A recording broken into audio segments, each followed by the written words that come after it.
அதிர்ச்சி பூர்வமான ஒரு ரிப்போர்ட் கொடுத்தாங்க. 2050 தமிழ்நாடு முழுவதுமே தண்ணீர் வாட்டர் ஸ்ட்ரெஸ், ஒரு மனிதனுக்கு குடிப்பதற்கு எவ்வளவு தண்ணி வேணும் அந்த அளவுக்கு தண்ணி வரலினா கிடைக்கலினா அது வாட்டர் ஸ்ட்ரெஸ்ங்கிறாங்க. அவங்கள பொறுத்த வரைக்கும் 2050 2 மாவட்டத்துல மட்டும்தான் தமிழகத்துல வாட்டர் ஸ்ட்ரெஸ் இருக்காது. கோயம்புத்தூர் ஒரு மாவட்டம், கன்னியாகுமரி ஒரு மாவட்டம். கோயம்புத்தூர் கன்னியாகுமரியை தவிர எல்லா மாவட்டத்திலையும் அவங்க எப்படி கோடுறாங்க, அப்சல்யூட் ஸ்கார்சிட்டிங்கிறாங்க.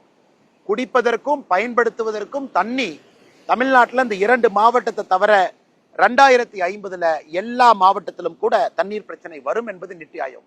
நாம பீத லீடர்ஸினுடைய நோக்கங்க நேற்ற பிரச்சனையும் இன்னைக்கு பிரச்சனையும் நம்ம சால்வ் பண்றது நோக்கம் இல்லை, அதையும் சால்வ் பண்றோம். வரக்கூடிய பிரச்சனை நம்ம கை வைக்கிறோம். இன்னும் 30 ஆண்டுகள் கழிச்சு என்ன வரும், நம்முடைய சிந்தனை அப்படி இருக்கு. அப்ப நாம ஒன்னு கிரீன் கவர்ஸ், நிறைய மரங்கள் வைப்பது ஒரு பக்கம், ஏன்னா வெப்பத்தை குறைக்கிறோம். வாட்டர் பாடியை சுத்தம் பண்றது ஒண்ணு, ஏன்னா அப்பதான் நீங்க தண்ணியை ரீசார்ஜ் பண்ணி உள்ள இறக்க முடியும்.